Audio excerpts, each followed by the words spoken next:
Hi అందరికీ. ఈరోజు recipe వచ్చేసి పిస్తా క్రీమ్ ఎలా చేయాలి హోమ్ మేడ్గా అనేది నేను దీనిలో మీకు చూపిస్తాను. మనకు కావాల్సిన ఇంగ్రీడియంట్స్ అయితే పిస్తా కావాలి, షుగర్ అండ్ బటర్, ఈ మూడు కావాలి. ఫస్ట్ పిస్తాని తీసుకుని దాన్ని బాగా మరిగిన నీటిలో కానీ లేకపోతే 2 minutes కానీ కొంచెం ఉడికించాలి. ఉడికించిన తర్వాత వాటిని తీసేసి వాటర్ అనేది ఒక టవల్లో, మంచి ఉతికిన క్లాత్ కానీ కొత్త టవల్ అయినా సరే తీసుకుని దానిలో అలా వేసి రబ్ చేయాలి. రబ్ చేస్తే దాని మీద ఉన్న పొట్టు అంతా వచ్చేస్తుంది అనమాట.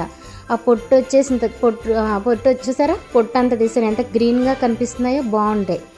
దీన్ని మంచిగా ఫ్యాన్లో కానీ ఓవెన్లో కానీ ఆరబెట్టాలి. అంటే కొంచెం మరీ మెత్తగా ఉండకూడదు కదా, పేస్ట్ అనేది ఖరాబ్ అవుతుంది. క్రంచీగా ఉండాలి కదా పిస్తా. అట్లా ఆరిపోయిన తర్వాత మిక్సీ జార్లో వేసి మిక్సీ చేసుకోవాలి.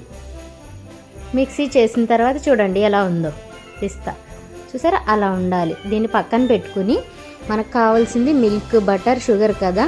మనం సమ్ అమౌంట్ ఆఫ్ మిల్క్ తీసుకుని దానిలో కొంచెం షుగర్ యాడ్ చేసుకుని తర్వాత మరీ పాకంలో కదా, జస్ట్ 2 minutes దీనిలో బటర్ అనేది యాడ్ చేసుకోవాలి. యాడ్ అయ్యి ఉంది కదా, బటర్ యాడ్ చేసుకోవాలి.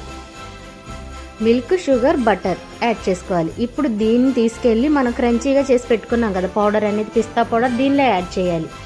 యాడ్ చేసి మళ్ళీ మిక్సీ పట్టాలి.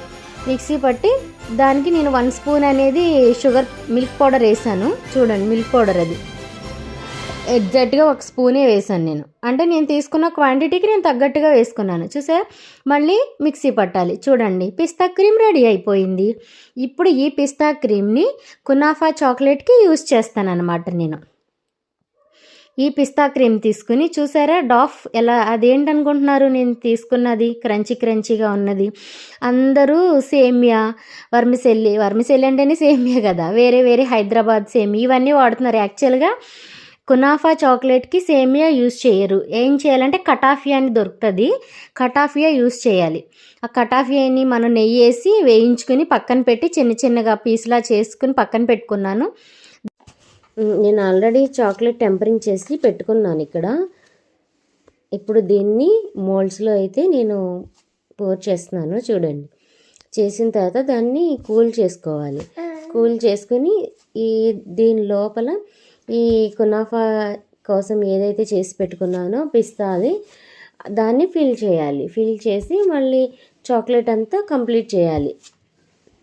చేసి ఫ్రీజ్ చేసుకున్నాక చాక్లెట్ రెడీ అయ్యింది. చూసారా కునాఫా బయట.